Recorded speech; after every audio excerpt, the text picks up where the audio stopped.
दिव्यपुरी आध्यात्मिक केन्द्रबाट सञ्चालित युट्युब मार्फत प्रसारण भइरहेको दिव्यपुरी टिभीमा यहाँहरूलाई स्वागत छ।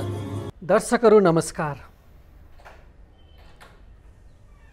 यो दिव्यपुरीबाट आध्यात्मिक भलाकुसारी गर्ने क्रममा चाहिँ अहिले म यो पाशुपत क्षेत्रमा रहेको गौशालामा अवस्थित वेङ्कटेश्वर मन्दिरमा आइपुगेको छु। यो रामानुज सम्प्रदायको मन्दिर रहेको छ।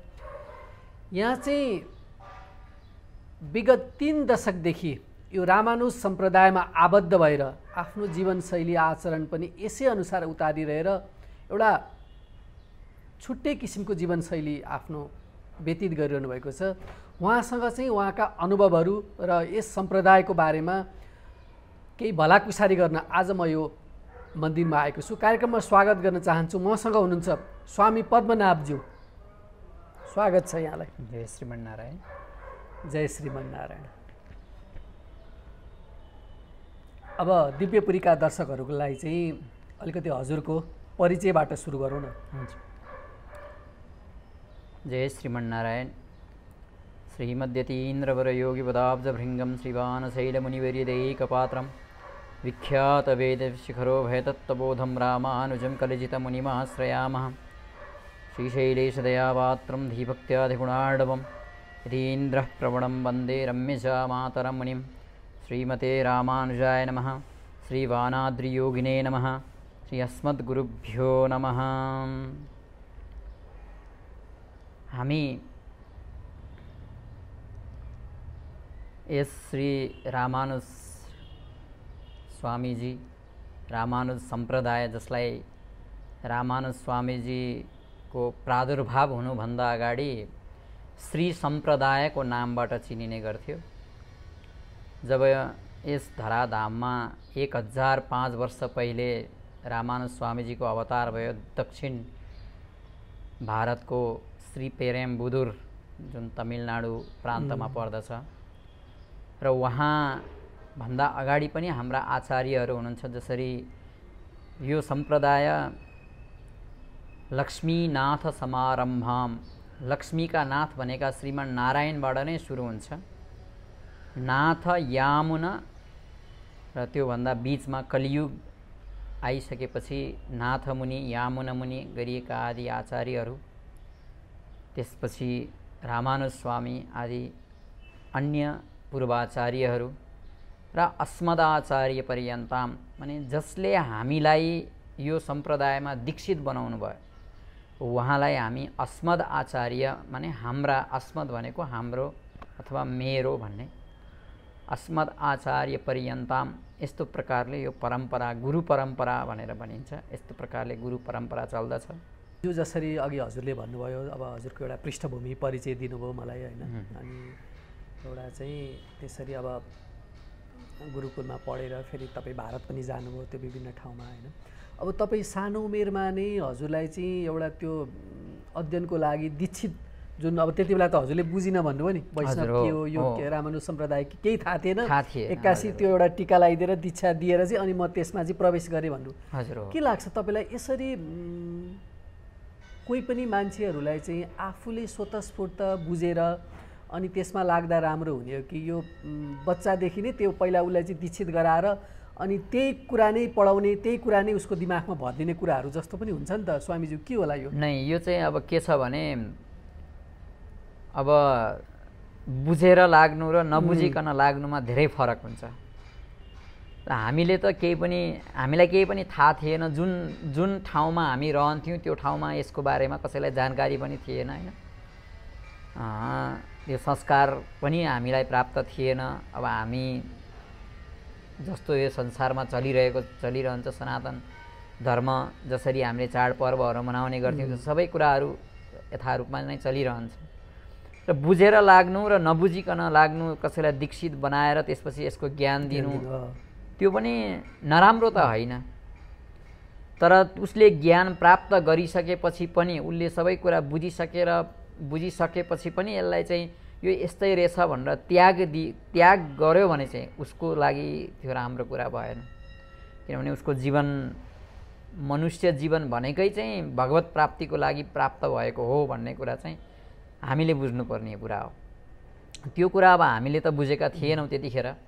तर अब यो सम्प्रदायमा लागियो अनि लागिसकेपछि यसमा चाहिँ अब हरेक प्रकारका चाहिँ परम्पराहरू, जसरी अघि मैले बताएँ गुरु परम्पराहरू भए, आदि गरिएका स्तोत्र पुराणहरू, यी सबै कुराहरू अबमा शास्त्रको बारेमा जिज्ञासा गर्दै जाँदा, शास्त्रहरू वेद पुराण इतिहासहरू पढ्दै जाँदाखेरि मानव जीवन भनेको त यो रहेछ भन्ने कुरा हामीले बुझ्यौँ। त्यसमा बुझेर लाग्नु र नबुझिकन लाग्नुमा केही फरक त केही पनि पर्दैन। बुझेर लाग्दा पनि ठिक छ, नबुझिकन यसमा छिरेर म यसलाई चाहिँ बुझ्छु भनेर यसमा छिरेर बुझ्दा पनि राम्रै हुन्छ। अनि अघि हजुरले जुन भन्नुभयो नि यो सम्प्रदाय, यो खास यो वैष्णव सम्प्रदाय भनेको के हो? किनभने अब हामीले त अब वैष्णवभित्र पनि धेरै शाखा उपशाखाहरू पनि छन् होइन, अनि अरू सम्प्रदायहरू पनि छन्। अनि वैष्णव भनेको चाहिँ के हो? अब वैष्णव सम्प्रदाय भनेको चाहिँ के भने, हामीले चाहिँ जसरी पाञ्चायन पूजा गर्दछौँ, जसमा देवी, सूर्य, गणेश, शिवजी, विष्णु, यी 5 देवताहरूलाई राखेर पूजा गरिन्छ। वैदिक सनातन धर्ममा पाञ्चायन पूजा गर्ने चलन छ। तपाईँ कुन देवतालाई प्रधानता दिएर मान्नुहुन्छ, त्यो देवतालाई मध्यमा राखेर बाँकी अन्य देवतालाई वरिपरि राखेर पूजा गरिन्छ। यो पाञ्चायन माने वैदिक सनातन धर्म पाञ्चायन पूजा गर्दाखेरि।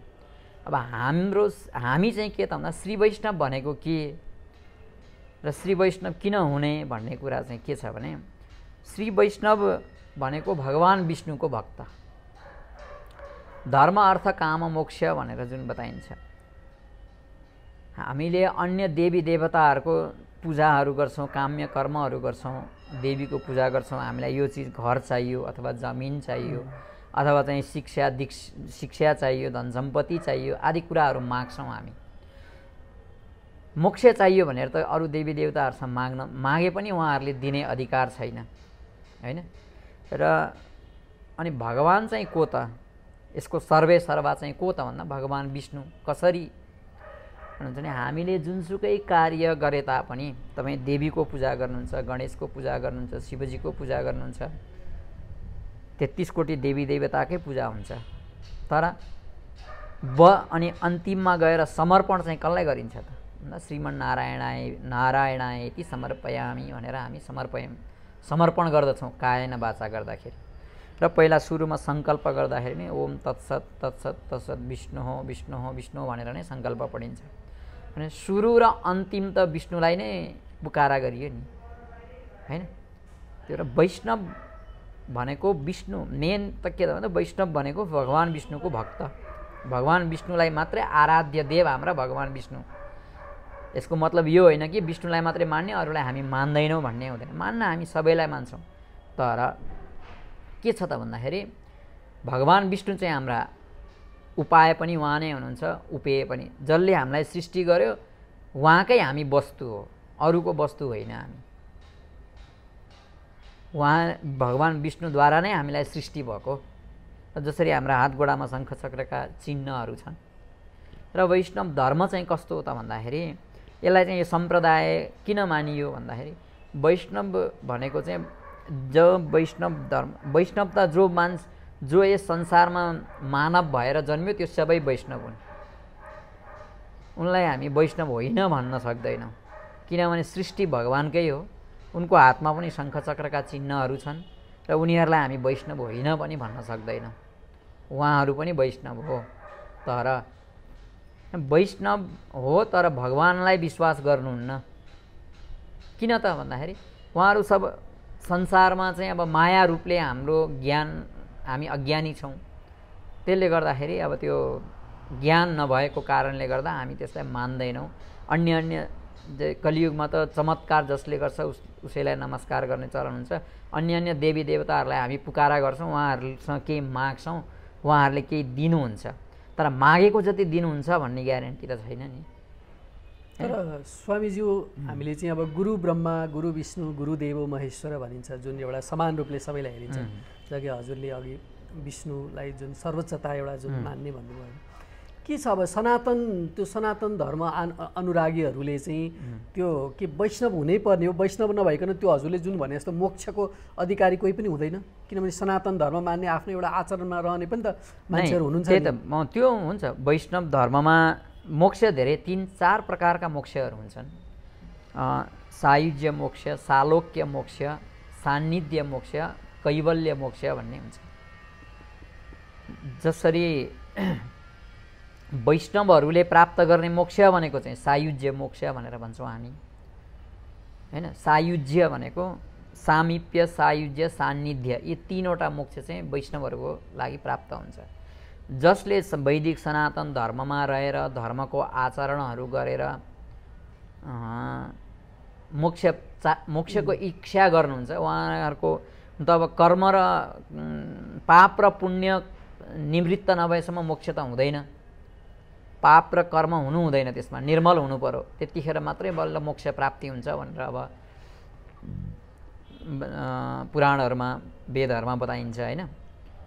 त्यो चाहिँ कस्तो हुन्छ त भन्दाखेरि वैष्णव चाहिँ किन त भन्दाखेरि वैष्णव कलियुगमा के भनिएको छ भने शरणागति भनेर हामी भन्छौँ। जसरी शरणागति नभएसम्म मुक्ति प्राप्ति हुँदैन। शरणागति चाहिँ गुरुद्वारा नै प्राप्त हुनुपर्छ। बिना गुरु म सिधै भगवानको चाहिँ साधना गरेर भगवानलाई नै प्राप्त गर्छु भन्ने हो भने त्यो यो कलियुगमा सम्भव छैन, हैन? त्यसले गर्दाखेरि गुरुद्वारा नै कलियुगमा मुक्ति प्राप्त हुन्छ भनेर श्रीमद् भागवतमा पनि बताइएको छ, विष्णु पुराण, पद्म पुराण, हरेक पुराणहरूमा बताइएको छ। र बाँकी रहेको अरू देवी देवताहरू, गुरुर ब्रह्मा, जुन तपाईँले कोही भन्नुभयो, गुरुर ब्रह्मा, गुरुर विष्णु, गुरुर देवो महेश्वर, गुरु साक्षात् परम ब्रह्म तस्मै श्री गुरवे नमः। यहाँ पनि त गुरुलाई नै त प्रार्थना गरियो नि, गुरुद्वारा नै यी प्राप्त हुन्छन् भन्ने कुरा हामीले यसमा बुझ्नु पर्यो कि ब्रह्मा पनि गुरुद्वारा नै प्राप्त हुने हो, शिवजी पनि गुरुद्वारा नै प्राप्त हुने हो, भगवान विष्णु पनि गुरुद्वारा नै प्राप्त हुन्छ भनेर यसरी बुझ्ने हो भने अनि सृष्टि कसरी भयो? मेन कुरो त सृष्टि कहाँबाट भयो, कसले कसलाई सृष्टि गर्यो भन्ने त हाम्रो धर्मशास्त्रहरूमा त राम्रोसँग बताइएको छ। मेन कुरो त अहिलेका युवाहरूलाई चाहिँ के छ त भन्दाखेरि सोसल मिडियामा म धेरै मान्छेहरू देख्छु, धेरै मान्छेहरूलाई मैले कतिपय मान्छेहरूसँग कुराहरू पनि गर्छु, हैन? उहाँहरू चाहिँ के त भन्दाखेरि यो जिज्ञासा चाहिँ राख्ने तर केही पनि नपढ्ने, हैन? पहिला उहाँ वैदिक सनातन धर्म भनेको के हो त्यसको बारेमा त हामीले पहिला शिक्षा लिनु पर्यो नि। शिक्षा लिँदाखेरि हामीले त्यो शिक्षाबाट बुझेनौँ भने न त्यसको क्वेसन गर्न मिल्यो।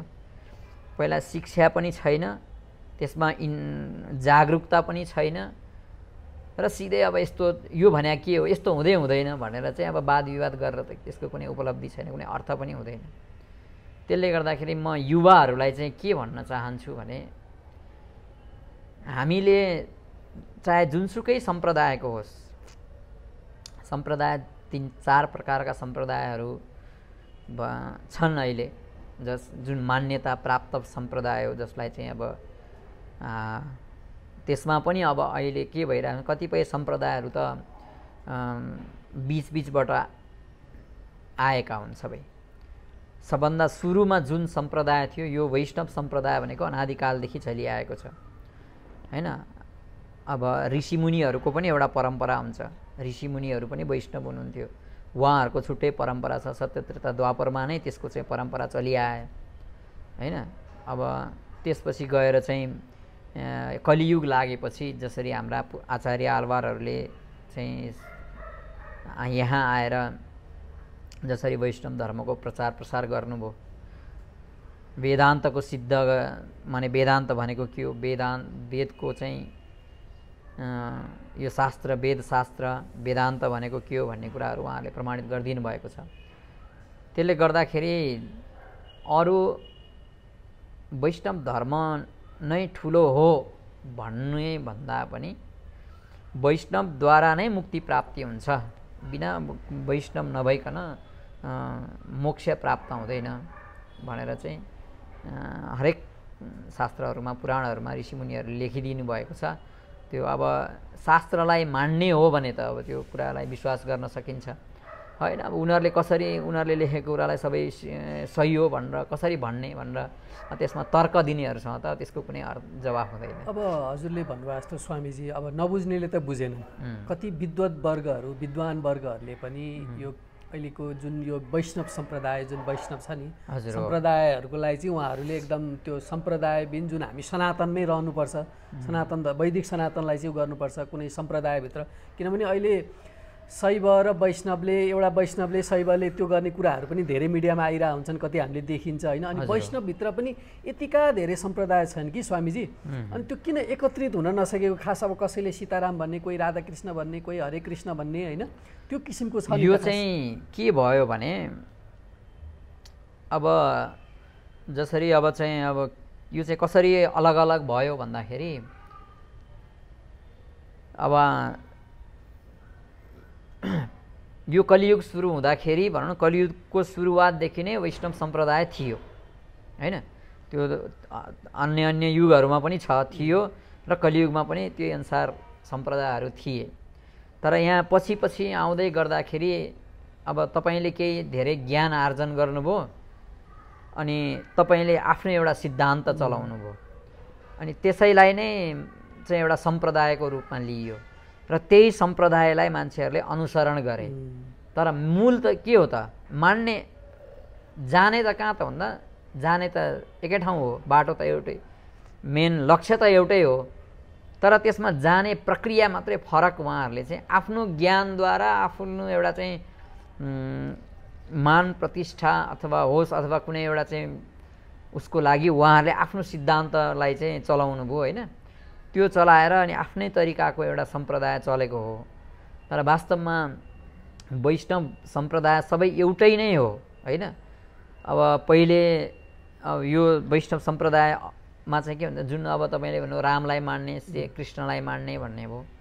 रामलाई मान्ने जुन रामानन्द सम्प्रदाय भन्ने जुन छ, त्यो रामानन्दाचार्य को त भन्दा उहाँ पनि वैष्णव हो, श्री वैष्णव नै हो उहाँ। श्री वैष्णव भएर उहाँले चाहिँ अलिकता श्री वैष्णव उहाँले केही ज्ञानहरू प्राप्त गर्नुभयो, शास्त्रहरू पढ्नुभयो, धेरै कुराहरू सिक्नुभयो र सिकिसकेपछि उहाँले एउटा चाहिँ रामानन्दाचार्य भनेर जसरी आफूलाई प्रतिस्थापना गर्नुभयो उहाँले, र उहाँले नै यो त्यो अब उहाँले जुन सुरुवात गर्नुभयो रामानन्द सम्प्रदाय, ती सम्प्रदायका व्यक्तिहरूले रामलाई मान्छन्। रामलाई मान्नु, राम पनि त नारायणकै अवतार हो, त्यसमा कुनै अर्को होइन। भगवानका धेरैवटा आयुधहरू छन्, शास्त्रमा उपनिषदहरूमा बताइएका छन्। त्यसमा चाहिँ अब जसरी रामले धनुष बाण धारण गरेर चाहिँ अवतार लिएर धनुष बाण धारण गरेर होइन अब संसारमा रहेका दुष्ट शक्तिहरूलाई संहार गर्नुभयो, त्यस्तै प्रकारले उहाँहरूले पनि त्यो दीक्षित हुने एउटा परम्परा छ उहाँहरूमा पनि। जसरी हामी शङ्ख चक्र हाम्रो चाहिँ शरीरमा अब यज्ञ गरेर ताप पुण्ड तथा नाम मन्त्रो यागश्च पञ्चम भनेर चाहिँ भनिएको छ। ताप भनेको शङ्ख यज्ञ गर्ने, यज्ञमा जलाएको अग्निमा मन्त्रद्वारा त्यहाँ हवन गरिन्छ।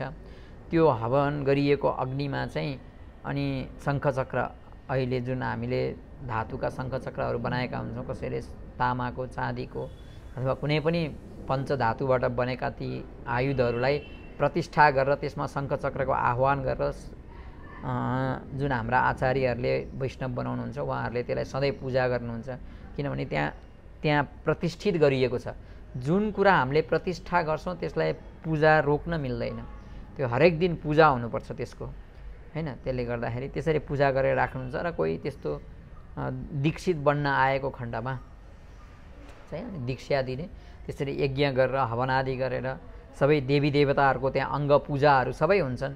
सबै देवी देवताको हामी पूजा गर्छौँ। गणेशको नि पूजा हुन्छ, शिवजीको पूजा हुन्छ, इन्द्रको पूजा हुन्छ, वायुको पूजा।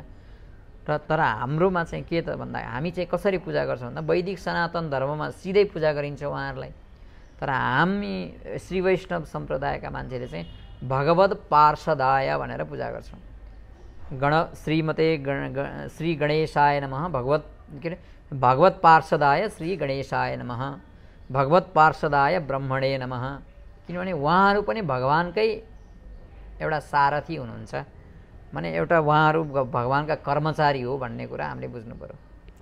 भनेपछि हजुरहरूकोमा चाहिँ अब जस्तो रामानन्दीय सम्प्रदायमा चाहिँ शिवजीलाई पनि पूजा गर्ने रुद्राभिषेक दिनेहरू कुराहरू पनि हुन्छ होइन। अब त्यो परम्परा चाहिँ उहाँहरूले अहिले पछि आएर चलाएको हो। कतिपय व्यक्तिहरूले चाहिँ अब सबैलाई समान रूपमा हेर्नुपर्छ भन्ने अब अहिलेको सिद्धान्त त्यस्तो भएका व्यक्तिहरूले हो।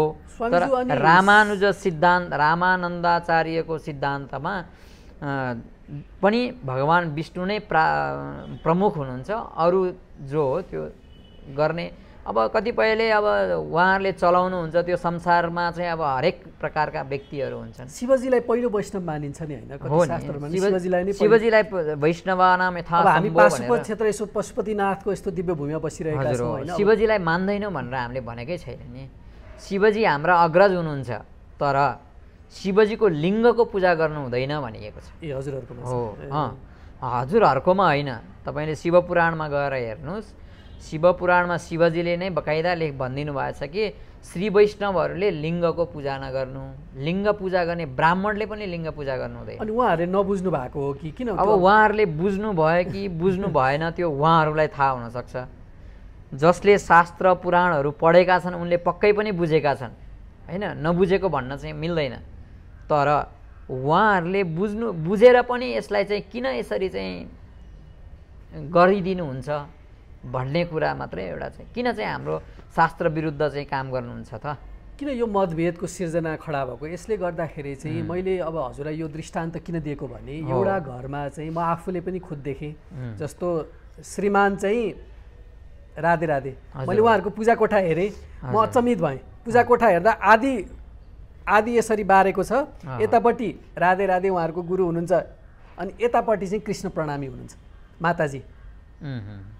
अनि कति ठाउँमा चाहिँ सासु ससुरा रामानुजाचार्य सम्प्रदायको, बुहारी रामानन्दीय सम्प्रदायको। यसले गर्दाखेरि त यो हामी जुन सम्प्रदायले गर्दाखेरि त अझै मान्छेलाई एकत्रित गरेर एउटा धर्मको जुन सत्य अहिंसाको त्यो मार्ग, त्यो मोक्ष प्राप्तिको मार्गलाई सहज रूपले लानुपर्नेमा अझै तेरो मेरो भन्ने टकराव, जुन खानपिन नमिल्ने, काहीँ आचरण नमिल्ने, काहीँ पूजा नमिल्ने, काहीँ त्यो हुँदाखेरि झनै टकरावको अवस्था पो देखिन्छ कि स्वामी? टकरावको अवस्था चाहिँ के छ भन्नुहुन्छ भने आचरण नमिल्ने, पूजा नमिल्ने, सिद्धान्त नमिल्ने भन्ने होइन। आचरण पनि मिल्छ, सिद्धान्त पनि एउटै हो, पूजा विधान पनि एउटै हो। अब यसमा के छ भन्दाखेरि आचरणको कुरा गर्दाखेरि चाहिँ के भन्दा आचार प्रथमो धर्मो धर्मस्य प्रवरच्युतः भनेको छ। पहिला आफ्नो आचरणलाई नै शुद्ध पार्नु पर्यो कि मेन कुरा। वैदिक सनातनमा जो हामी छौँ नि, सम्प्रदायको कुरा छोडिदिनुहोस्। अब वैदिक सनातन भनेको के? हामी वेदलाई मान्छौँ।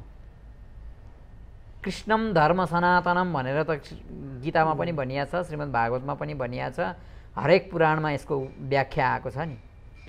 अनि कृष्ण भनेको वैदिक सनातन धर्ममा वेदलाई पनि मान्ने, सनातनका भगवान श्री कृष्णलाई पनि मान्ने, अनि आचरण चाहिँ जे मन लाग्यो त्यही गर्ने त्यस्तो त भएन नि। आचरण त सबैको एउटै हो नि। ब्राह्मणले अब भन्नुपर्दाखेरि ब्राह्मणले चाहिँ बिहान उठेर ओछ्यानमै बसेर चिया खानु कि त्यो वैदिक धर्म सनातन धर्मको आचरण हो त? त्यो त होइन। अब आजकलका युवाहरूलाई यसो भनियो भने उहाँहरूलाई चाहिँ त्यसको अलग अर्थ लगाउनुहुन्छ, तर त्यो होइन। त्यही त मैले भने नि, हाम्रो यहाँ चाहिँ शिक्षाको कमी छ। हामीले शिक्षा, धार्मिक सम्बन्धी शिक्षा पनि हामीले दिन सकिरहेका छैनौँ। नैतिक शिक्षा पनि हाम्रो थियो जमानामा, पहिलेका पूर्वजहरूले नैतिक शिक्षाहरूलाई पनि अलिकता पालना गराउनुहुन्थ्यो। अब अहिले त्यो नैतिक शिक्षा पनि सब हटेर गइसक्यो। मेन कुरो त के भने शिक्षामा कमी कमजोरीले गर्दा यस्ता कुराहरू बुझ्नलाई गाह्रो भएको युवाहरूलाई पनि। अनि खेरि हाम्रा गुरुहरूले चाहिँ के गरिदिनुहुन्छ भनेदेखि अब उहाँहरूले किन त्यस्तो गर्नुहुन्छ त्यो उहाँहरूको आफ्नो विचार होला। जजमानले जे भन्यो त्यही गरिदिने गुरुको धर्म होइन नि। त्यो शास्त्रमा जे छ त्यो गुरु भनेको के त? गु भनेको अन्धकार, रु भनेको उज्यालो। अन्धकार रूपी अज्ञानलाई उज्यालोको प्रकाश दिनेवाला नै गुरु भनिन्छ।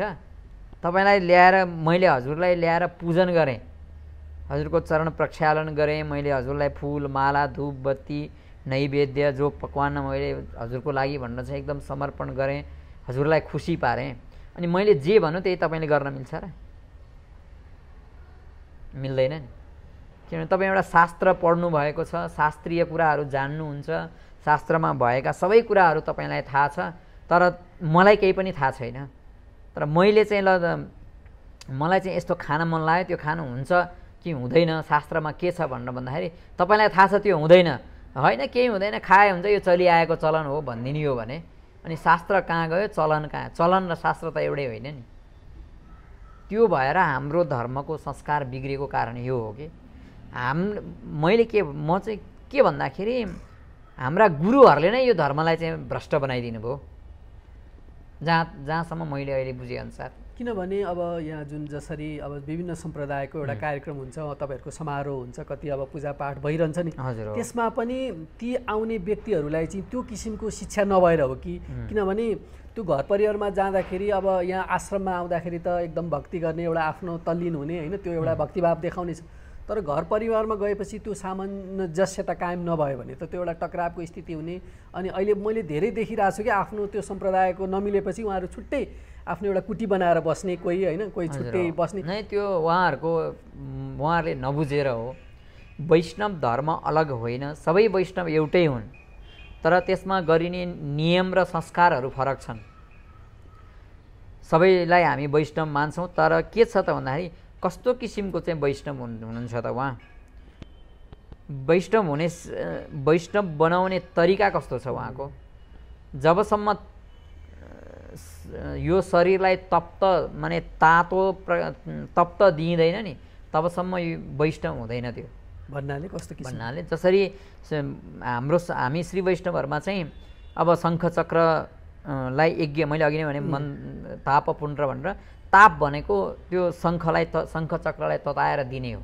डाम्ने जसरी डाम्ने भन्छन्, त्यो डामेको होइन नि, त्यो त संस्कार गरेको एउटा ताप संस्कार भनिन्छ त्यसलाई। आबद्ध गरेको त्यो चाहिँ के भन्दा एकपटक लगाइसकेपछि फेरि लगाइरहनु आवश्यक छैन।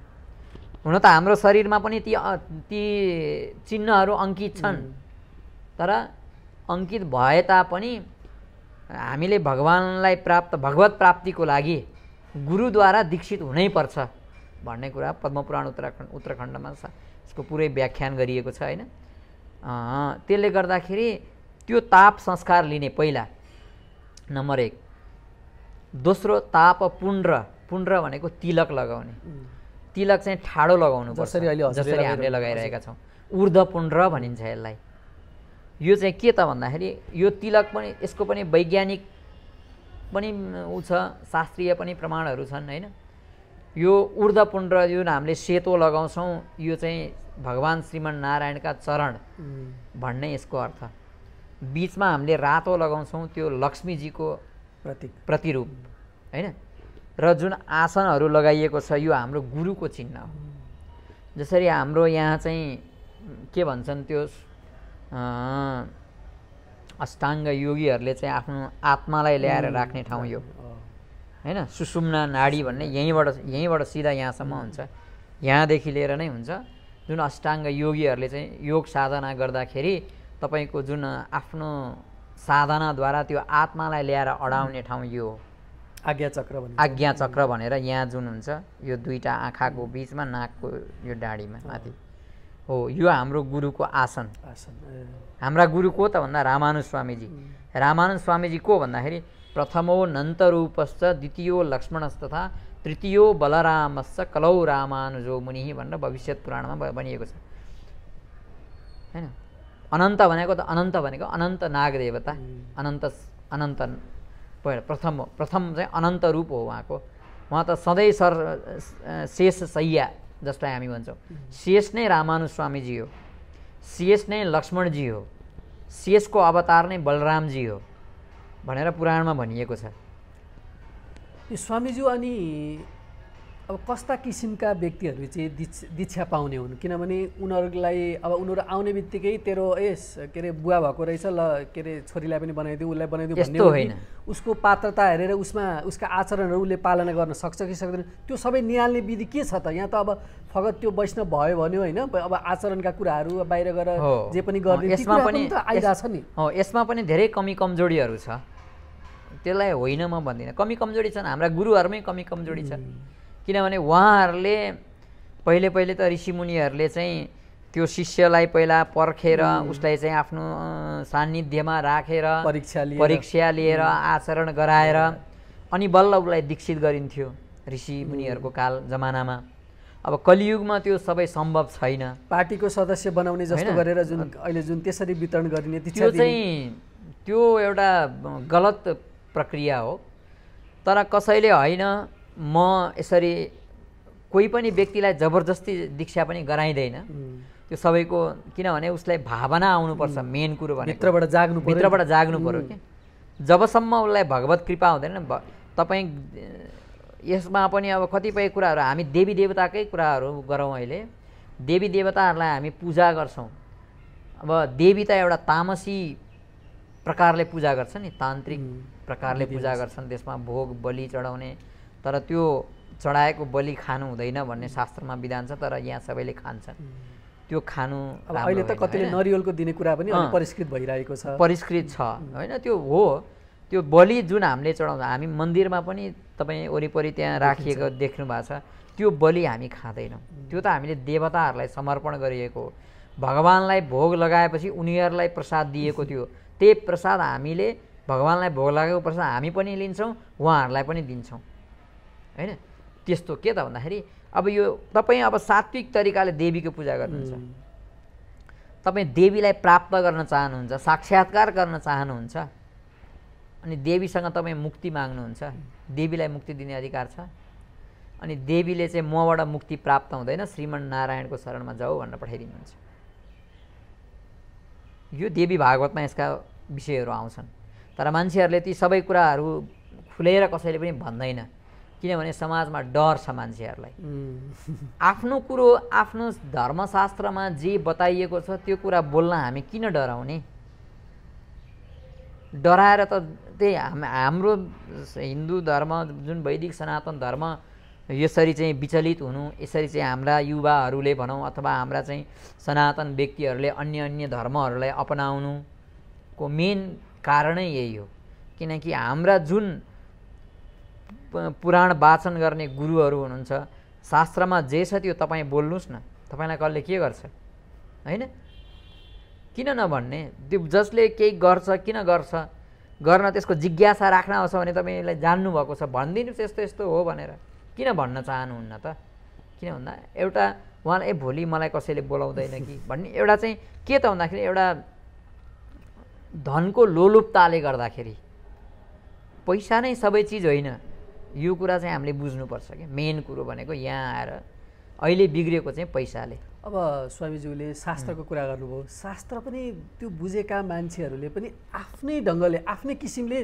त्यो व्याख्या गरिरहनु भएको छ क्या सही त्यसको के भन्ने कसैलाई थाहा नभएको हो कि थाहा भएर पनि बुझाउनु भएको कि आफ्नैतिर लैजाने क्या शास्त्रको कुरालाई पनि घुमाएर आफ्नैतिर ल्याउन खोज्ने हुँदाखेरि चाहिँ अनि अहिले युवाहरू चाहिँ धेरै विचलित भइरहेका छन् हो यो चाहिँ उहाँहरूले चाहिँ त्यही त मैले भनिहालेँ नि अघि नै भने मैले गुरुहरूद्वारा नै यो यसलाई चाहिँ भ्रम फैलाइएको छ जो शास्त्रमा छ त्यो भन्दा पनि एउटा चाहिँ लौकिकमा मान्छेले के चाहन्छ त कसरी चाहिँ मतिर एट्र्याक्ट हुन्छ मान्छे भन्नेतिर मात्रै उहाँहरूले ध्यान दिनुभयो धर्म भनेको के हो धर्मशास्त्र भनेका के हुन् यसरी धर्मशास्त्रलाई हामीले गलत व्याख्या गरिरहेका छौँ भन्ने कुरातिर चाहिँ उहाँहरूले ध्यान दिनु भएन मैले भोलि शास्त्रमा जे छ त्यही भनिदिएँ भने त मलाई भोलि अर्कोले नबोलाउला भन्ने यस्तो चाहिँ भित्र एउटा सङ्कुचित भावना राखेर जसरी उहाँहरूले चाहिँ शास्त्रको व्याख्या गर्नुहुन्छ जसरी त्यस्ता प्रकारका चाहिँ क्रियाकलापहरू गर्नुहुन्छ त्यसैले गर्दा हाम्रो धर्मनाश भएको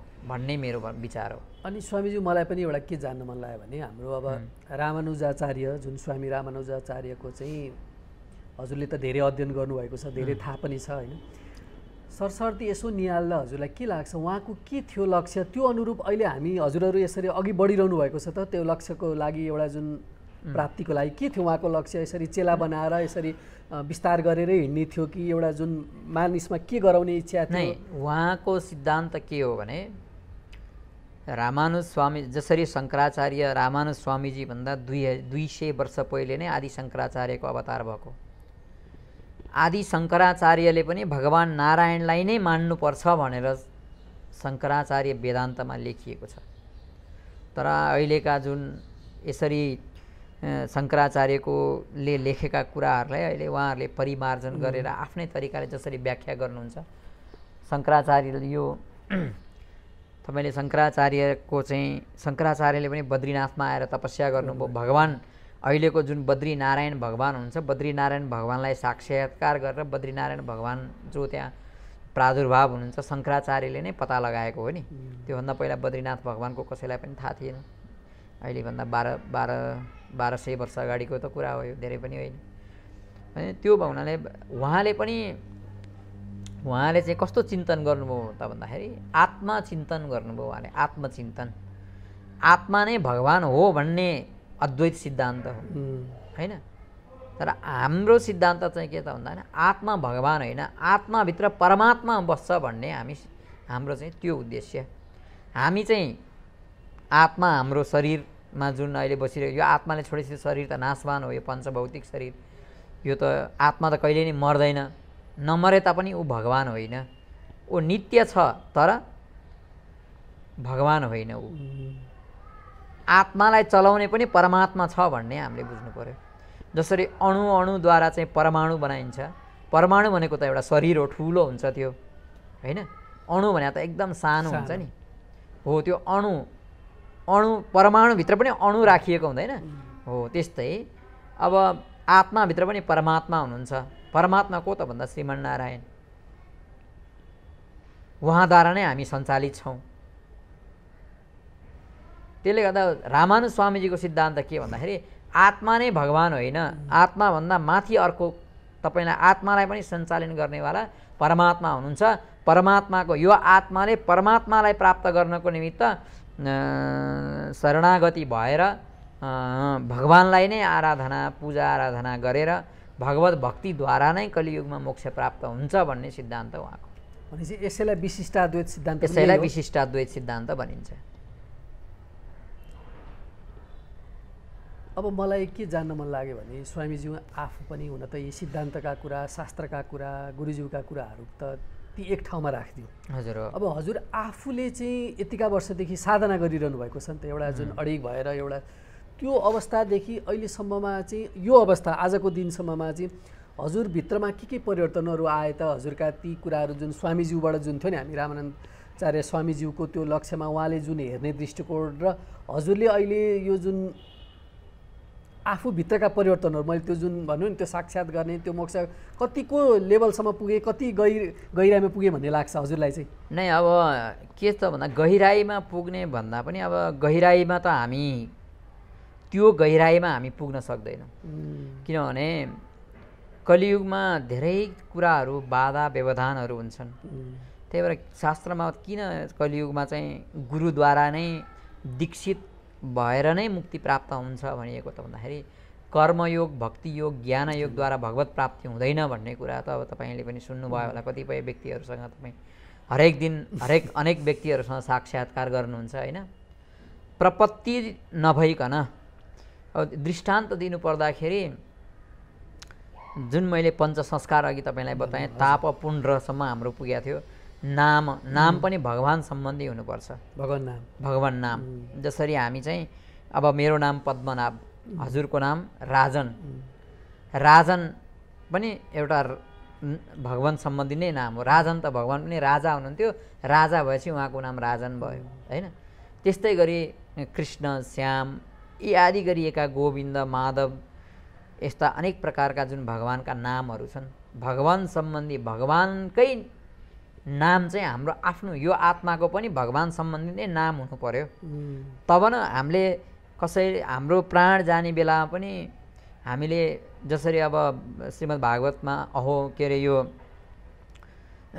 अजामिल भन्ने जुन आख्या उसको चाहिँ अब चाहिँ यमराजका दूतहरू आएर उसलाई चाहिँ लिएर जाँदाखेरि उसको कान्छो छोराको नाम चाहिँ नारायण भनेर नारदजीले राखिदिनु भएको थियो र उसले नारायण अनि तीहरूलाई देखेर ऊ आफू डराएर मेरो छोरो सानै छ यिनलाई देखेपछि डराउला भनेर नारायण नारायण भनेर भगवानको नाम तपाईँले अन्तिम अवस्थामा पनि आफ्नो छोरालाई बोलाए पनि त्यो नाम त छोराको हो तर त्यसको असर त माथि पुग्यो नि त कहाँ पुग्यो त भन्दा भगवानमा पुग्यो त्यसले गर्दाखेरि त्यस्ता प्रकारका नामहरू हामीले राख्नुपर्छ र भगवत सम्बन्धी नाम हैन नाम मन्त्र हुन्छ त्यसपछि मन्त्र चाहिँ के हुन्छ भन्दा सात्विक मन्त्रहरू हामीले जप्ने गर्छौँ त्यो दीक्षित भएपछि मात्रै प्रदान गरिन्छ त्यसलाई अब मान्छेहरूले अब आजकल गायत्री मन्त्र चाहिँ माइकमा फुक्दै हिँड्छन् त्यो विकृति हो त्यसै कतिपय मन्त्रहरू यस्ता छन् वेदमा चाहिँ ती मन्त्रहरूलाई गोप्य नै राख्नुपर्छ भनिएको छ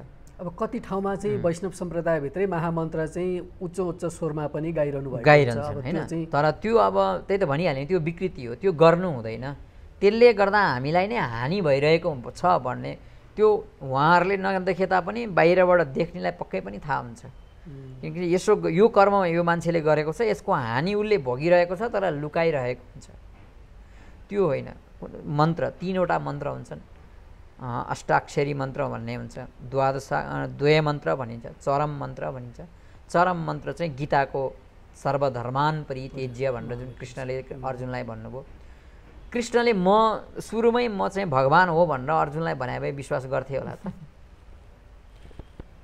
तपाईले चाहिँ म भगवान हो भनेर म हजुरलाई विश्वास गर्छु र गर्दिन नि त्यसको त धेरै दृष्टान्तहरू दिनु पर्यो अनि भगवान कृष्णले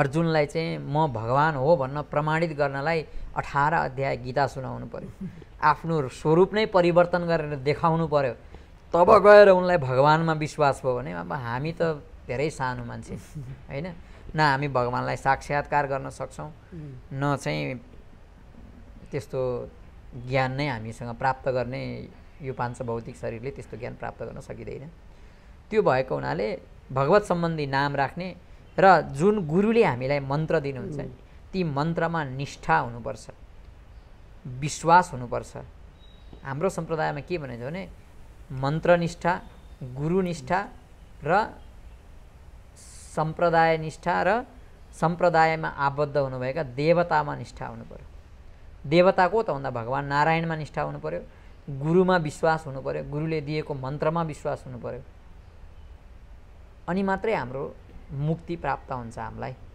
अब त्यो दीक्षा त मैले लिएँ तर त्यो आचरण पनि गरिनँ त्यसमा मलाई विश्वास पनि छैन भने त्यसको कुनै औचित्य रहँदैन त्यो मान्छेको मुक्ति हुँदैन पनि वैष्णव हुँदैमा मुक्ति हुन्छ भन्ने पनि छैन फेरि तर हजुरकै कुरा तर मुक्ति हुन्छ के त भन्दा अहिले तपाईँ दीक्षित हुनुभयो तपाईँ नरकमा पक्कै पनि पर्नुहुन्न तर एक जन्ममा नभए पनि अर्को जन्म त्यो जन्ममा नभए पनि अर्को जन्ममा भगवानले तपाईलाई अवश्य कृपा गर्नुहुन्छ तपाईको मुक्ति एकचोटि कुनै पनि व्यक्ति चाहिँ वैष्णव भइसक्यो र उसले आचरण गर्न जानेर गरेन अथवा नजानिकन गरेन नजानिकन गरेको त भगवानले माफ गरिदिनुहुन्छ जो व्यक्तिले जानेर पनि दुराचार गर्छ भने त्यस्तालाई चाहिँ फेरि ब्रह्म पिचास हुन्छ पनि भनिएको छ जानेको चाहिँ कस्तालाई भन्ने जानेको अब जुन हाम्रा आचार्यहरूले बताउनुहुन्छ जसरी बिहान उठेर के गर्ने स्नान सन्ध्या नित्य कर्म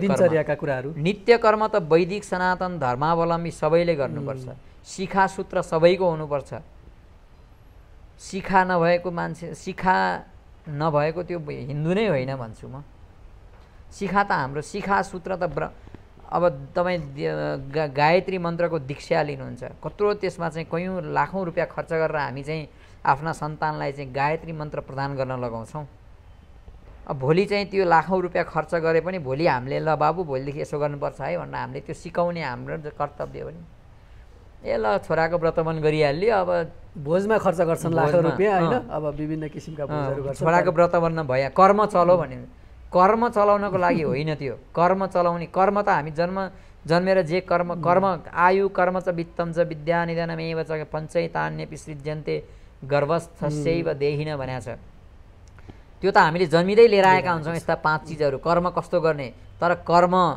कर्मलाई परिवर्तन हामीले यो जन्म लिएपछि पनि कर्म परिवर्तन गर्न सक्छौँ आचरणद्वारा। हामीले राम्रो आचरण गऱ्यौँ भने, राम्रो कर्म गऱ्यौँ भने त्यसको फल राम्रै हुन्छ।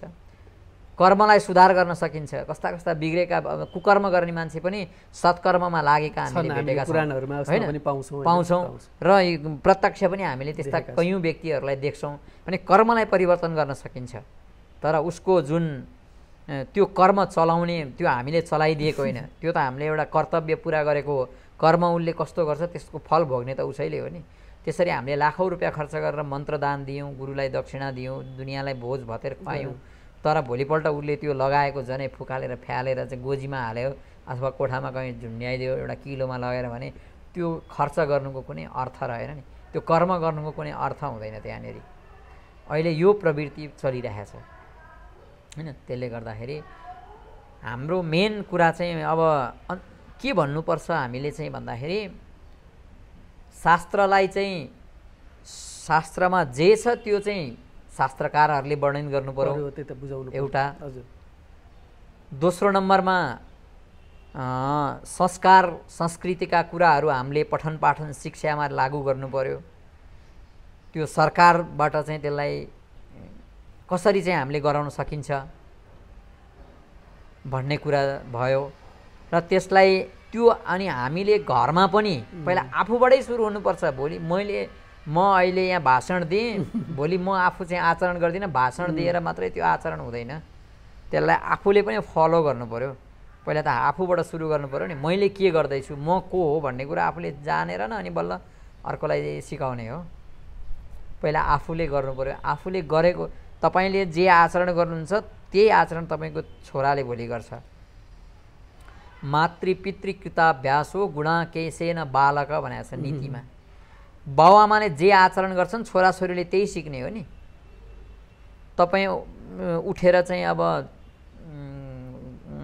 उठेर ओछ्यानमै चाहिँ एकदम आङसाङ तानेर अब त्यही ओछ्यानमै चिया खाएर निस्किन्छ, भोलि तपाईँको छोराले पनि त्यही सिक्छ। तपाईँ नुहाउनुहुन्न, बिहान उठ्यो जुत्ता मोजा लायो गयो। अब अहिले त यस्तो यस्तो यस्तो प्रक्रिया यस्तो यस्तो विकृतिहरू हाम्रो चाहिँ समाजमा आइरहेछ जुन कुराहरू चाहिँ अब देख्दाखेरि आफैलाई अलिकता अब हेर्नुहोस् रसोई घर माने जुन पाकशाला भन्छौँ हामी, भान्साघर भनिन्छ नेपालीमा। जसरी भान्साघरमा लगाउने जुत्ता त्यही जुत्ता लगाए ओछ्यानमा सुत्न जाने, त्यही जुत्ता लाएर टोयलेट बाथरुम जाने होइन। यो प्रक्रियाले यसले गर्दा हाम्रो आचरण कहाँबाट कहाँ पुग्यो त? यो चाहिँ गर्न हुन्छ कि हुँदैन त? मेन कुरो त हामी उठेर मुख धोएपछि शुद्ध हुन्छ भन्छ, मुख धोएर शुद्ध हुँदैन नि। हो त्यो ठाउँअनुसार बिरामीहरूको लागि कोही अब त्यस्तो ठाउँअनुसार नै शास्त्रमा त्यसका पनि वर्णन छन्। जहाँ समयानुकूल छ, जहाँ चाहिँ तपाईँको वातावरण अनुकूल छ त्यो ठाउँमा स्नानै गर्नुपर्छ। तपाईँ हिमालमा बसेर तपाईँ चिसो पानीले नुहा भनेर नुहाउन सक्नुहुन्छ? सकिँदैन नि। त्यहाँ वायुले शुद्ध हुन्छ, वायु स्नान भनिन्छ। तपाईँ सर आफूले लगाएका कपडाहरू निकाल्नुभयो, 2 मिनट 1 मिनट त्यो वायुद्वारा तपाईँको शरीर शुद्ध भयो, शुद्ध कपडा तपाईँले पहिरिनुभयो, तपाईँले नुहाए बराबर भयो। त्यो हिमालयमा त दिनु नुहाउन सकिँदैन नि, वायुले शुद्ध हुन्छ, वायु स्नान भनिन्छ त्यसलाई। ठाउँ परिस्थिति अनुसार चल्नु पर्यो। तर राति लगाएकै त्यही लुगा लगाउने, त्यही लुगा लगाए टोयलेट बाथरुम गएर आयो, हात पनि राम्रोसँग माटो साटो लगाएर धोएको छैन। अब आजकल त साबुन लगाएर धुने चलन छ, त्यो पनि छैन। यसो पानीले पखाल्यो अनि मुखसुख यसो पखाल्यो, दाँत माझ्यो अनि भित्र आयो। अनि अब घरमा कतिपय पूजा गर्नेहरू हुन्छन्, अब त्यही लुगा लायो अनि गयो, शालिग्राम छ भने त्यसैको पूजाआजा गर्यो, अनि त्यही लुगा लायो, भात खायो, अनि त्यसपछि अब कहाँ जाने हो? अनि फेरि अब अफिस जाने भए अफिसको ड्रेस लगायो, युनिफर्म। त्यो युनिफर्म के त? युनिफर्मको अर्थ के? हामीले जुन पहिरन, तपाईँले अब कुनै कम्पनीमा जागिर खानुभयो, त्यो कम्पनीको नियम तपाईँले पालना गर्नुहुन्छ भने हाम्रा त धर्ममा चाहिँ पूर्वाचार्यहरूले हाम्रा ऋषिमुनिहरूले बताएको नियमलाई तपाईँ किन पालना गर्नुहुन्न? खोइ त धर्म त्यहाँ पैसाको लागि चाहिँ उसले जे भन्यो त्यही गर्ने होइन। यहाँ आफ्नो कर्म चाहिँ जे मन लाग्यो त्यही गर्ने, मन परी गर्ने। अनि कहाँबाट चाहिँ हाम्रो चाहिँ संस्कार संस्कृति अभिवृद्धि मनमा शान्ति कहाँबाट मिल्छ त हामीलाई? त्यसरी मिल्दैन। मेन कुरो त अब अहिले त मान्छेहरूले त्यो गायत्री मन्त्र, तपाईँ गायत्री जप्ने गर्नुहुन्छ, कति जप्नुहुन्छ तपाईँ? अस्ति एकजना मसँग साक्षात्कार भएको थियो एकजना व्यक्तिको, उहाँले के भन्नुभयो मलाई भने मेरो यस्तो यस्तो भयो, मेरो घरमा चाहिँ एकजना काका यसरी चाहिँ बिमारी भएर चाहिँ अब माने लापत्ता भएर चाहिँ हराउनु भयो, उहाँ मृत्यु हुनुभयो, के हुनुभयो केही पनि भएन, त्यसको आत्माले चाहिँ मलाई पीडा दिइरहेको जस्तो मलाई अनुभव हुन्छ भन्ने कुरा गर्नुभयो उहाँले। अनि मैले सिधै सोधेँ तपाईँ सन्ध्या गर्नुहुन्छ कि गर्नुहुन्न? स्नान त गर्नुहुन्छ होला, सन्ध्या गर्नुहुन्छ कि गर्नुहुन्न भन्दा गर्दिनँ भन्नुभयो उहाँले। हो, तपाईँले पहिला आफ्नो कर्मलाई सुरु गर्नु त।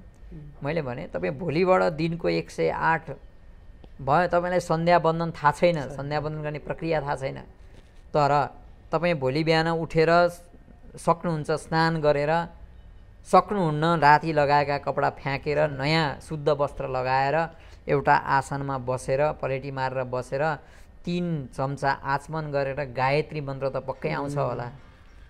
त्यो गायत्री मन्त्र एउटा तुलसीको माला लिएर दिनको 108 जप गर्नुहोस्, 1 हप्ता गरेर हेर्नुहोस्, त्यसको परिवर्तन हुन्छ। यस्ता भूत प्रेतले तपाईँलाई छुँदैनन् भनेर मैले उहाँलाई भन्ने। अब गर्नुहुन्छ गर्नुहुन्न त्यो उहाँको कुरा हो होइन, तर हाम्रो संस्कार के त भन्दा हामीले त्यो मन्त्रको अर्थ के त भन्दाखेरि मन्त्रद्वारा अहिले तपाईँ यो गायत्री मन्त्रको यति ठुलो शक्ति छ भन्ने कुराहरू त वैज्ञानिकहरूले चाहिँ अब चाहिँ रिसर्च गरिरहेछन्, प्रमाणित भइरहेछ। अब मान्छेको गायत्री मन्त्रद्वारा कति चाहिँ त्यसको प्रभाव आफ्नो दिमागमा पर्छ भन्ने कुरा त्यो मैले पनि अनुभव गरेको छु होइन। म पनि समयानुकाल हेरेर बिहान चाहिँ सधैँ म सन्ध्या गर्छु होइन। अब बेलुका कहिले कता पुग्या हुन्छ, कहिले समय मिलेन भने गरिँदैन, त्यो आफ्नो ठाउँमा छ। तर जुन ठाउँमा हामी दिगो रूपमा बसेका छौँ, जहाँ हामीलाई समय छ, आफ्नो घरमा हामी बसेका छौँ भने बिहान बेलुकै सन्ध्या गर्नुपर्छ। अझ त्रिकाल सन्ध्या गर्नुपर्छ भनेको छ शास्त्रले त, 3 चोटि बिहान मध्याह्न साँझ। कोही त निशामा पनि गर्दा रहेछन् राति पनि। त्यो एउटा साधनाको लागि गर्ने हो, केही प्राप्ति सिद्धि प्राप्तिको लागि गर्ने कुरा, उपासनाको लागि होइन।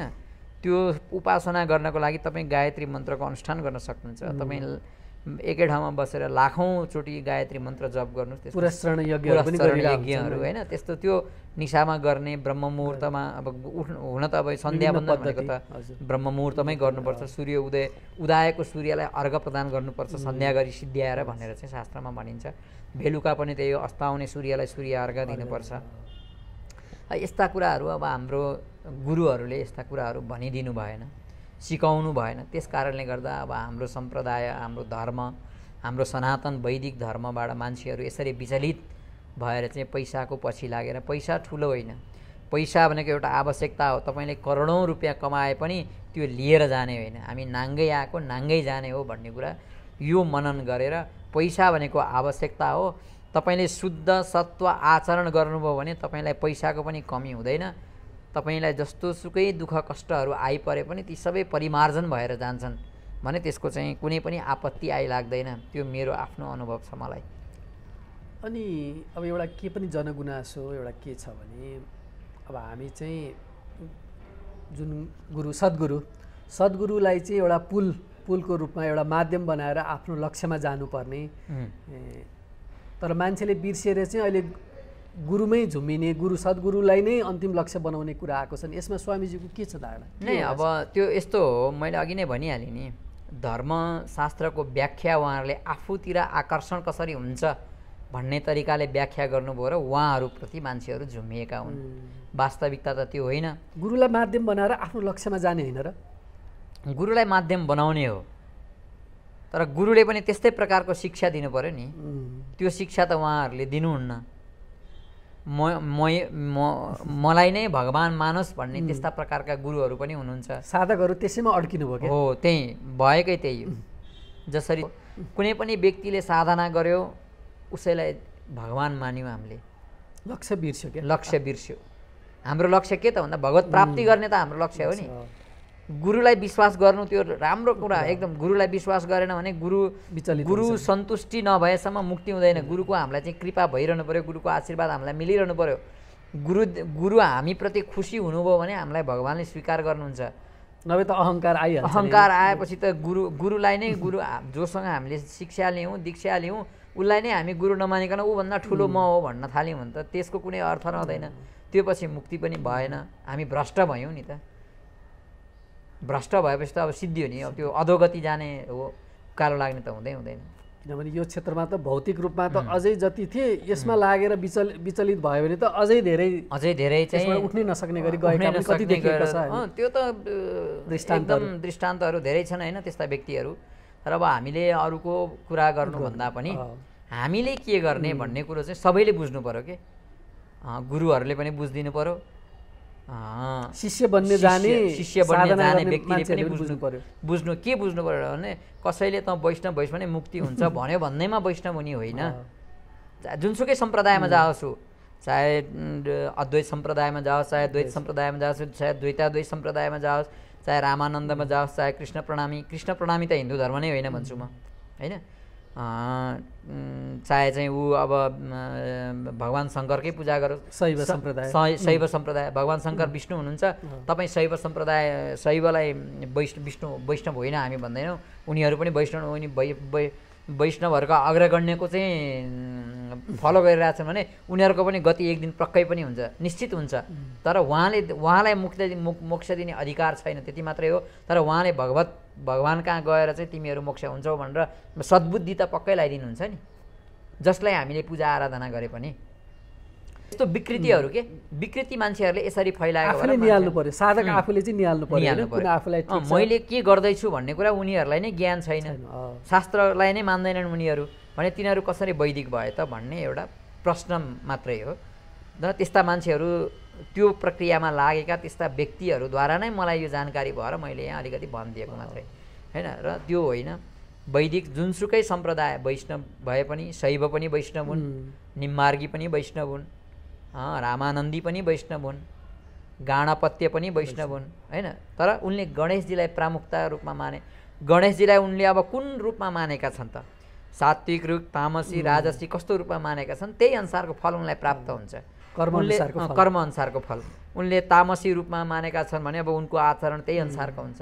सात्विक रूपमा मानेका छन् भने अब तिमी के चाहन्छौ, तिम्रो आत्मामा के छ भन्ने त जसलाई तपाईँले चाहिँ हामीले नै अब एउटा मान्छेको चाहिँ साइकोलोजी हेरेर उसको चाहिँ एक्टिभिटिजहरू हेरेर चाहिँ उसलाई हामी अलिअलि त बुझ्छौँ नि, उसको चाहिँ के रहेछ त उद्देश्य चाहिँ, कस्तो कुन बाटोमा हिँड्न चाहँदैछ यो व्यक्ति भनेर हामीले उसलाई अलिअलि निहाल्दैमा थाहा पाउँछौँ भने उहाँहरू त देवी देवता भनेको त शक्ति छ उहाँहरूसँग, सबै कुरा थाहा पाउने। तपाईँको मनमा के छ भन्ने कुरा तपाईँ उहाँको भक्त भइसकेपछि मेरो भक्तको मनमा के छ भन्ने उहाँलाई थाहा छ। उहाँलाई थाहा भइसकेपछि उहाँले कुन चाहिँ मार्ग यसले चाहन्छ त होइन, त्यो मार्गमा उहाँ आफैले उसको बुद्धि लगाइदिनुहुन्छ। त्यो हो सनातन धर्म भनेकै यही हो।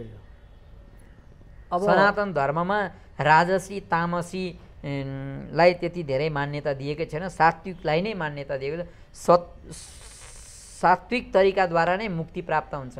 राजसी तामसी आराधनाले, राजसी तामसी माने चाहिँ तपाईँको साधनाले, त्यस्ता प्रकारका पूजा आराधनाले मुक्ति चाहिँ प्राप्ति हुँदैन। अब यो व्यक्तिको यो साधकको आफ्नो कर्म प्रारब्धका कुरा पनि होला नि, ती पनि मेटेर जानुपर्छ होला, त्यो सबै भोग्नुपर्छ होला अनि आउनुपर्छ होला होइन।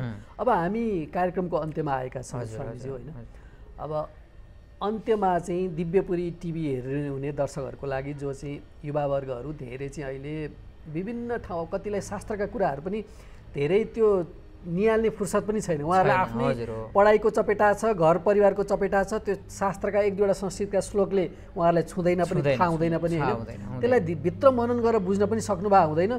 तर फगत केही समय आएपछि चाहिँ केही दुःख पिरका कुरा, केही अलिकति फ्रस्ट्रेसनका कुरा आएपछि चाहिँ अनि ब्याक हुन खोज्नुहुन्छ। अब यो धर्म भनेको के हो, यो के हो, यसो मन्दिरतिर जाने यता आउने, अलिकति मन शान्ति हुन्छ होइन। अनि त्यसपछि रस चुस्दै गएपछि अनि अलि त्यो आनन्द आएपछि अनि अलिक बुझ्न खोज्ने हुनुहुन्छ क्या। तर कति ठाउँमा भड्किरहनु भएको छ, सही मार्ग पाउनु भएको छैन, गुरुहरू पनि पाउनु भएको छैन। अब अन्त्यमा दिव्यपुरीका ती दर्शकहरूलाई के भनिदिन चाहनुहुन्छ?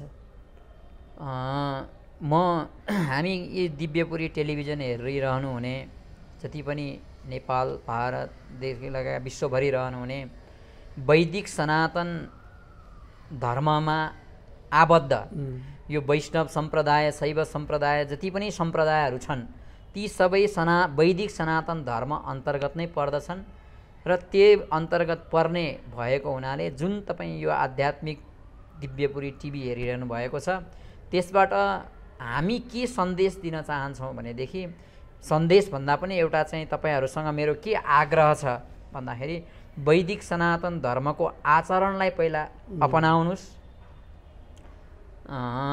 तपाईँको आचरण के हो त्यो सिक्नुहोस् र जसले ब्राह्मण, क्षत्रिय, वैश्य 3 प्रकारका वर्णाश्रमलाई चाहिँ गायत्री मन्त्र लिने अधिकार छ उहाँहरूले त्यो मन्त्र जसले लिनुभएको छ युवा वर्गहरूलाई पनि तपाईँले आफूले जुनसुकै वर्णाश्रमको भए तापनि जुन दीक्षा मन्त्रहरू प्राप्त गर्नुभएको छ त्यसको केही न केही त्यसलाई चाहिँ जप्ने गर्नुहोस्। तपाईँको बौद्धिक पनि वृद्धि हुन्छ, आचरणमा पनि सुधार आउँछ र सन्ध्या वन्दन गर्नुपर्छ भन्ने अब हाम्रा गुरुहरूलाई पनि मेरो चाहिँ के आज्ञा अनुरोध छ भनेदेखि आज्ञा भन्नुभन्दा नि अनुरोध के छ भन्दाखेरि वैदिक सनातन धर्म प्रचारमा जति पनि लागिरहनु भएको छ गुरुजनहरू, पुराण इतिहासहरूको चाहिँ जसले व्यास आसनमा बसेर व्याख्या गर्नुहुन्छ उहाँहरूलाई पनि मेरो के अनुरोध छ भन्दाखेरि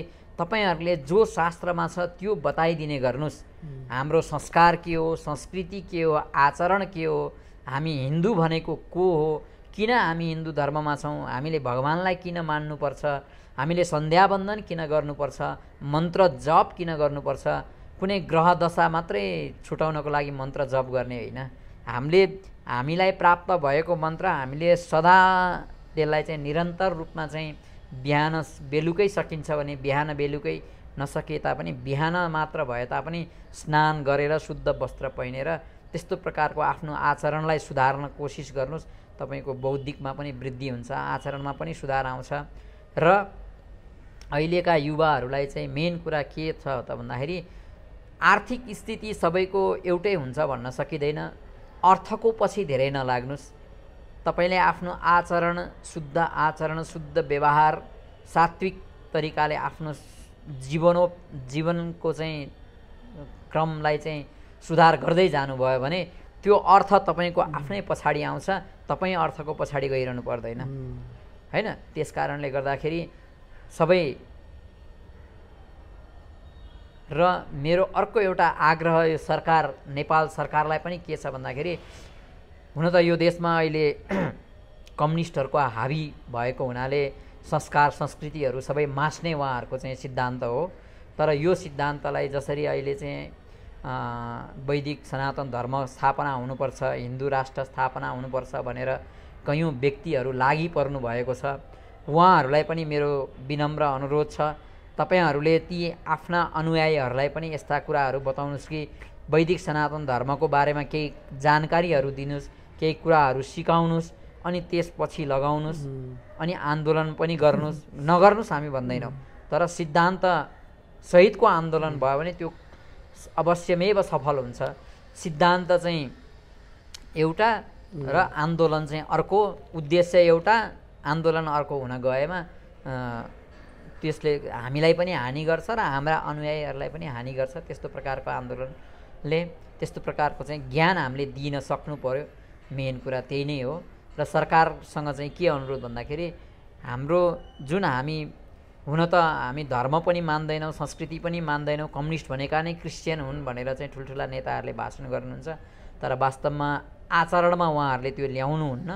आचरण गर्दाखेरि चाहिँ वैदिक सनातनकै आचरण गर्ने, मर्यो भने चाहिँ लगेर घाटमा जलाउने, त्यहाँ के गर्नुपर्ने क्रियाकर्म पनि गर्ने, तर हामी कम्युनिस्ट क्रिस्चियन हौँ भन्दै हिँड्ने यस्तो प्रवृत्तिको पछि तपाईँहरू नलाग्नुहोस्। मेन कुरा के त भन्दाखेरि हाम्रो संस्कार र संस्कृतिलाई जोगाउनको निमित्त सरकारद्वारा नीति र न्याय सम्बन्धी र धर्म सम्बन्धी केही शिक्षाहरूलाई चाहिँ प्रतिस्थापन गर्नु पर्यो, त्यसको बारेमा चाहिँ पढाइ हुनु पर्यो भन्ने चाहिँ हाम्रो विनम्र अनुरोध सरकारलाई छ। र सबै दिव्यपुरी टेलिभिजन हेर्ने दर्शक महानुभावहरूलाई मेरो पनि हार्दिक नमन, हार्दिक प्रणाम। जय श्रीमन्नारायण, जय श्रीमन्नारायण, जय श्रीमन्नारायण। थप भिडियोहरूको लागि हाम्रो च्यानल सब्स्क्राइब गर्नुहोस् र छेउमा रहेको बेल आइकन पनि दबाउनुहोस्।